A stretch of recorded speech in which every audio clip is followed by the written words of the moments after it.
the thoracic surgeon, the person that did the surgery, was like, I've never seen anybody's lungs look like that before. He was like, you had to go somewhere to get this. And at that moment, I knew that it came from burn pit exposure, just from being downrange and being deployed and where we're burning everything. And he said, I've never seen, the only time I've seen lungs look like this is from somebody that was 80 years old and they'd been smoking a pack of cigarettes a day and working in a factory. And he was like, you're just too young to be this sick. And he told me from then it was going to be a fight for my life.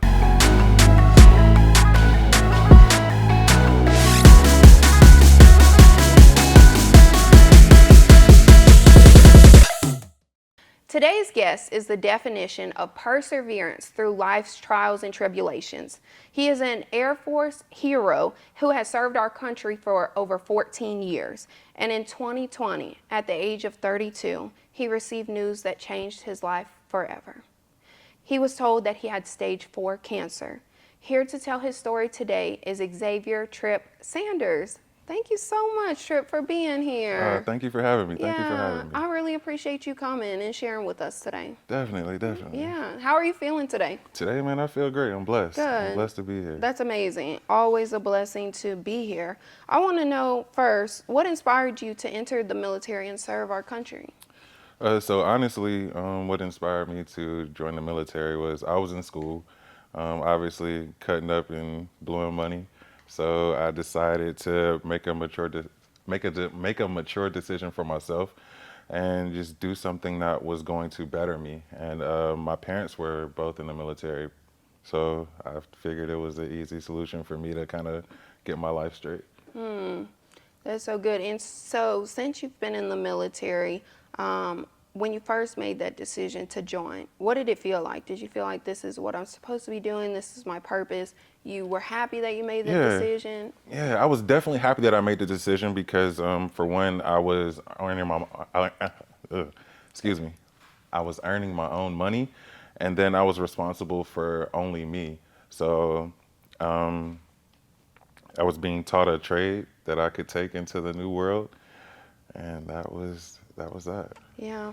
Tell me about what led up to your diagnosis of cancer. After serving in the military and in 2020 getting this news, what led up to that news? So what led up to that, I was sick with COVID, and as the rest of the world trying to figure out what this actually means, having COVID actually means, there was a spot that developed on my lungs. And with my job in the Air Force, it requires me to have a healthier background than the rest of the military. It's called flying status. So they're checking me, and they're checking me more meticulously than they're checking the average member. So it was time for me to get a check. They checked my lungs and they saw a spot, and then they were like, wait, something isn't right, but we can't really tell. That looks like it could be a residual from COVID, so we're not gonna panic just yet. Some months go by, the spot gets bigger, and then they're like, well, we'll send you to a pulmonologist to look at your heart just to make sure nothing is going too crazy, because honestly, they just, I don't know, it was just a lot of uncertainty. So after some more time and the spot grew bigger,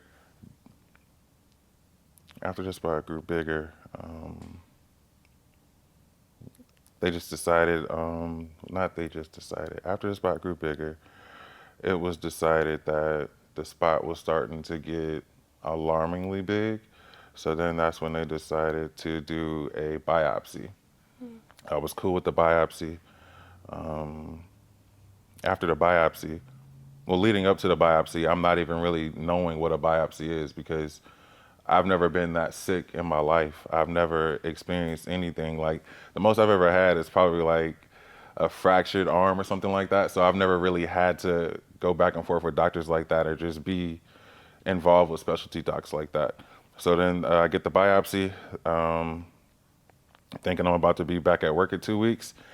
Nope. I essentially wake up in the hospital. I'm missing a piece of my lung, and I'm in the most excruciating pain that I've ever experienced in my life out of nowhere. Wow. So you went to go get the biopsy. What after the fact did they tell you happened when they went in for the biopsy? So when they went in for the biopsy and they pretty much got me stabilized and I was doing my thing in the hospital, the thoracic surgeon, the person that did the surgery, was like, I've never seen anybody's lungs look like that before. He was like, you had to go somewhere to get this. And at that moment, I knew that it came from burn pit exposure, just from being downrange and being deployed and where we're burning everything. And he said, I've never seen, the only time I've seen lungs look like this is from somebody that was 80 years old and they'd been smoking a pack of cigarettes a day and working in a factory. And he was like, you're just too young to be this sick. And he told me from then it was going to be a fight for my life. So For people that don't know, explain to people what burn pit exposures are and how significant that is for people that are in the military. oh yeah, so burn pit exposure. So essentially, when we're downrange and when we're in these combat areas, we can't throw anything away, because if we throw things away, that can give the enemy the potential to use them against us or try to steal uniforms and things like that. So when we were pulling out of Iraq and when we were pulling out of Afghanistan, we were given the order to burn everything. And that means everything, like everything from TVs to old electronics, tires. We've burned vehicles. We burned, if it can be burned, we burned it. And we're just sitting around burning things. And as these things are burning, as these bodies are burning, corpses are burning, you can smell it. And it's a humid smell. It's a smell you really can't, like, once you smell it once, you know what it is. And it's all types of toxins in that. And what they don't tell us is that when we come back, those toxins can eventually turn into cancer. Because as we're coming down the stretch now, years later, we're starting to see so many veterans have lung cancer. Lung cancer, we lose 15 veterans a day from lung cancer. Wow, that is huge. And I was also doing research on burn pits myself, and I saw that over 300,000 veterans and service members have joined the VA burn pit registry. That's a significant amount of people, and that's just from October 25th of 2022. That's crazy. I have an even crazier, just to give you something to compare that to, there's only 330,000 people in the Air Force alone. Wow. So that should give you, like, that's the whole branch of a military that's on the burn pit registry. Wow. That is, there's a problem. Yeah. There's a problem. What do they give y'all, if they do, to protect yourselves when y'all are out there? So they give us masks and they give us things to protect us from that stuff, but it's sort of like when COVID hit and they were giving out masks. It's like, there's only so much that mask is going to do when you're burning kerosene, when you're burning things with jet fuel, when you're burning vehicles. Like, it's only so much a mask is going to help. Wow. What did it make you feel like when you first heard that news and you woke up in that hospital bed knowing that part of your lung was taken out? So at first, I didn't even know what was really going on. I didn't really come to. I just knew I was in a lot of pain on my side. And it took a couple of days for my wife to just let me know, like, this is what the situation is. You're hurting because of this. And once I was able to rationalize everything, it was kind of surreal for me, because for one, I had felt like I was okay, and two, like, I had never, like, cancer? Like, what? Right. I'm only 32, like, cancer? Like, no, nah. Not me. Yeah, no, not me. I'm too young. And everybody on my floor, because as I'm trying to heal from this surgery, they still have me doing, like, PT and things like that, trying to get me to walk around. And as I'm walking around, I'm really the youngest person on my floor by, like, decades. Like, everybody that's coming in on that floor is somebody's grandma, somebody's grandpa. And me, people are looking at me like, you go, young man. And I'm like, what? Wow. No, like, it was hard. Yeah. It was tough. I can tell that it was definitely something that affected you extremely, like your mental health. How have you overcome that, or what is your journey through your mental health right now? Honestly, man, it's exactly what you call it. It's a journey. Some days I get it, and some days I don't. Some days I can get it right, and some days I get it wrong. But overall, mentally, it's been the grace of God that I'm still here and that I have the people around me that can kind of cage me and pull me back in when I'm starting to feel alone or when I'm starting to feel depressed or defeated. One thing that I've gotten into lately is just getting back right with God, just getting my relationship right with God, because overall, like that's the consistency through all of this was just God. Because don't get me wrong, I grew up in the church before, but I kind of strayed away in my 20s, and I feel like this is God's way of reeling me back in. Like, hey, come home. This is your purpose. This is what I've had for you all along. Just execute the plan. Just ride with me. That's so powerful. I think we all can relate to that. Most of us can relate to that. You know, being in church as young kids, you know, our parents, you know, force it on us, you know, because Yeah. that's what they do and we're supposed to go because of them. And then we get in our teenage years and we're like, okay, step away from that, try to find your own way. And then you realize as time goes on, like, you need that. Like, I'm the Yeah. same way. Like, just in November of last year, like, I went back to church for the first time in like 14 years. Right. And it's been powerful ever since. I don't understand how I ever got away from that, you know? Yeah. And I can agree. Like, I think that He will give you things that only He will be able to pull you out of. Yeah. So you need Him. Exactly. This is His calling to you. You need Him. You can't do it without Him. Man, So what? that's powerful. So thank God. Thank Yeah, God. I mean, definitely thank God, you're 'cause- here, and you know, not everybody can say that they have experienced this or that you've been diagnosed with this since, so we're in 2024 now. Yeah, it's been 2 years. Yeah. The life expectancy for stage 4 cancer is months. To Yeah. if a year. Yeah, Thank and luckily, I've never been given like a time to live. Yeah. So then once we started getting like deep into what the cancer culture is like and just the every day of cancer, like I just started to realize like if this was supposed to kill me, it would have killed me already.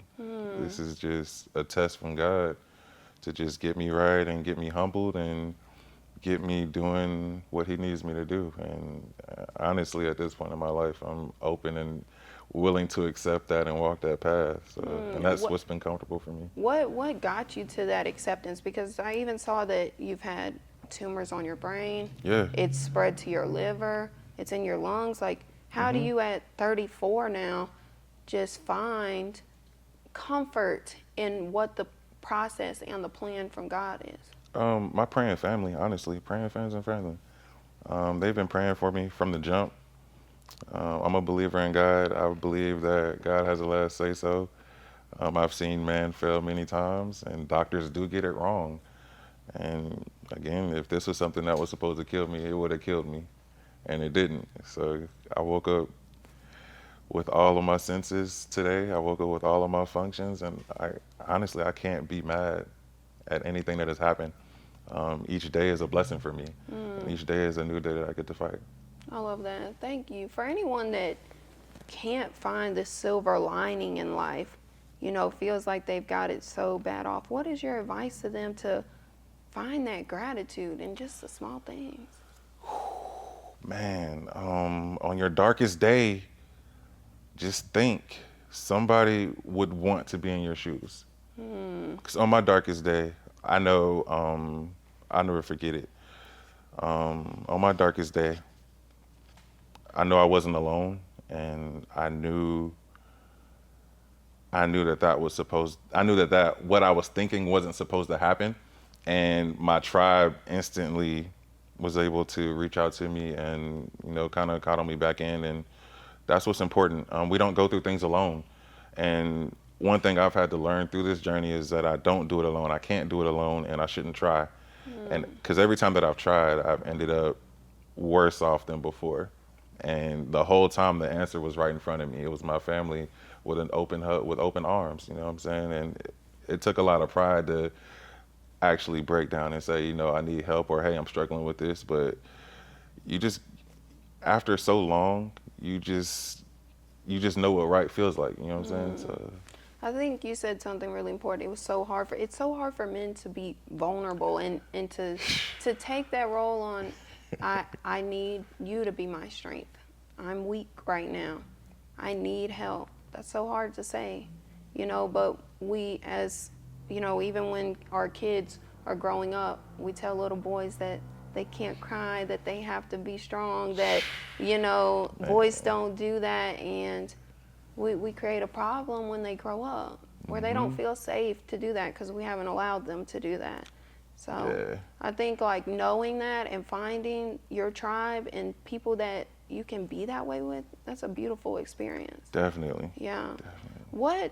I want to know, what do you do now? I know you're still in the military. How do you still get up every day, go and do what you need to do, knowing that this was the cause of your sickness? Do you have anger? Are you confused? How do you navigate the space? Nah, I don't have anger. I'm not confused about it, because when we signed, they all say we signed a blank check. For me, that's my blank check. So now I'm at a place where the military has to compensate me righteously for the remainder of my life, and I'm okay with that. That comes with benefits um, that are going to benefit my children. So Yeah. I can't be too mad, but also it does suck that dang that I'm coming away with damage, but that's life. I signed up for that, and I have to take that on the chin. That is so admirable. Like just to be able to see the silver lining in that, because so many people would find anger and Yeah. hate in that. And you it's still easy to this to. day work for the military. Yeah. And Yeah, do what you have to do. At the end of the day, your family has to be taken care of. exactly. Bills have to be paid, but you found the silver lining in something that created darkness for you. Yeah, I've seen it go a lot of ways, but I mean, the VA system and the military, like, it's not perfect, but Yeah. you just you gotta do what's best for you and do what's best for your family first and foremost. And I've just I've been blessed and fortunate to find that kind of middle ground to where it works out to where it's like, okay, cool. I can kind of do both. I don't have to be as present, but I can still be, I can still be involved to where, Yeah. and not to the level that I once was. So, What do you feel like we can do to protect our future, servicemen and women that are out there that are getting exposed to these things? What is your advice to them? How can they protect themselves, or how can we move forward from this? moving forward from this, I think is going to come from the veteran community itself. We're going to have to be more vocal with the care that we need. So for me, going through this cancer journey, I didn't have any access to care as far as cancer things in the military. I didn't know half the things that I know now as far as where I can go to get care, as far as the process of getting that care. And it seems like a lot of the medical professionals don't either. My goal with being vocal is to create that process or outline it, because right now it seems like we don't have any direction. So as long as we can get that, and if I have to be the spokesperson for that, I'm willing to do that. That's what I'm advocating for. I just want us to get better care and better access to care and better education, because a lot of people don't know about half the things that we have to experience when dealing with cancer in the military. And I want to know, do you have anyone that you have worked with in the military that also has the same diagnosis with you as you, or is experiencing sickness as Yeah, well? I know of a few people that are going through the same things, and they're having the same questions.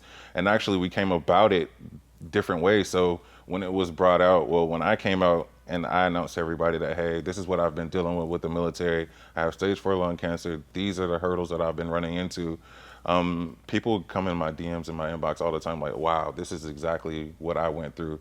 Try this avenue, or try this person, try this thing, try this process. And since meeting them, I've been able to compile things, and we've been able to compare notes and try to help each other out. But they've had the same story of like, I didn't know any of this until I had to go through it. And to me, that's not right because we already have to go through so much. Like, if this is a thing on the civilian sector, why isn't it in the military? Right. Thank you so much for speaking out about it, though, because it sounds like people need to hear that people's voices are not, being shared. And we need to start working on something to get the knowledge, to get the resources, to get the care that y'all need, because y'all risk y'all's lives for this country. Whether it's 4 years in, 25 years in, Yeah. you still all signed up to do something that a lot of us aren't brave enough to do. And we got to take care of y'all. We have to take care of that. So I appreciate you sharing that with people because they need to know. What do you have coming up soon that you are doing to advocate for your service Oh members? man, so for my vet bros and um, vet bros out there, this month I'll be speaking at the Texas Lung Cancer Conference, and essentially that's a conference where about 200 to 300 caregivers and oncologists link up, and they talk about the way forward in cancer and lung cancer, and that's important because not only does it pretty much put our stories and our voices in their face, but it kind of gets them to see the rest of the problem from the other side, if that makes sense.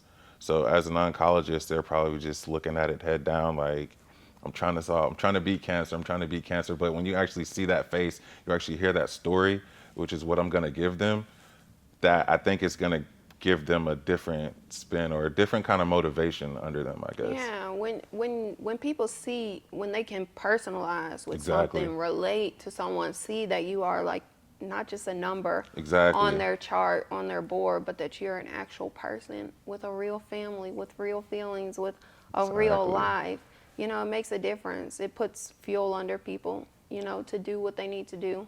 Right. So I think that's huge. Thank you so much for speaking up. I Oh think so many man. people get scared. I don't know if it's to speak out against the military or just in general, certain things people just don't speak up about.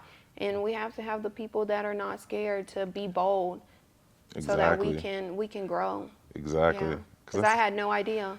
yeah, me neither until it was me. And like, it was, now it just feels natural. Like, I know I'm not saying anything wrong. I know I'm not saying anything harmful. Like, I just want better care for the ones that deserve it because the VA system isn't really promising. Like, for me, somebody in my situation, that doesn't look promising to me to get out. So even if I have to make the right decision, technically I'm making the wrong decision because if I stay in, right, now I'm just taking somebody's spot because I know I'm not gonna work, but I know I'm just doing it for the healthcare, and I don't want to get out because for what? The healthcare isn't there. But I think if we can make amends and kind of meet in the middle and come up with a process can benefit that can benefit cancer survivors and veterans all together, I think we'll be all right. I think so too. I love that. Thank you so much. I want to know before we go, Yes, at ma'am. 34 years old, with this illness, what is something that you keep with you, every day in your mind, in your thoughts to persevere no matter what this is going to end up looking like? So it's gonna be no different than when I first woke up and I realized my life was on the line, and I had just been told that I had cancer. I want to be the most authentic version of myself that my mother, my wife, and my children can be proud of. I want to have lived a life that is fulfilling and that is worthy of speaking of. As long as I do that, and as long as I do what God told me to do, and I fulfilled my purpose in life, like, that's all I want. That's what keeps me going daily. Amen. Thank you for that. I appreciate that. So many people need to hear that. I appreciate you coming on here. I know that this is, not the easiest thing to talk about, not the easiest thing to experience. And I appreciate you sharing with people. You're changing people's lives. And I I appreciate appreciate that. that. Thank you for Thank having you. me. Thank you so much. Thank you so much for coming to the show, and let people know where they can connect with you if they have questions for you. If Oh, they for want sure, any for sure. information, just let them know where they can connect with you. For sure. So y'all can find me on the internet streets on Instagram at Trillionaire Trip, Trillionaire_Trip on Instagram, and I'm Trip Sanders on Facebook. So I'm always sharing a day in the life of cancer. Beating stage 4 cancer is what I got going on right now on my Instagram, because every day I try to make it a point to beat cancer at some point of the fight, whether that be me getting up to take my medicine on time, whether that be me getting up to go on a 15-minute walk. I beat cancer every day, some way, somehow. And that's what I strive for every day. So, Trillionaire Trip on Instagram, Trip Sanders on Facebook. Thank you. Thank you so much. Y'all, make sure y'all hit the subscribe button if you haven't already. Like our video and comment, and we'll see y'all in the next episode.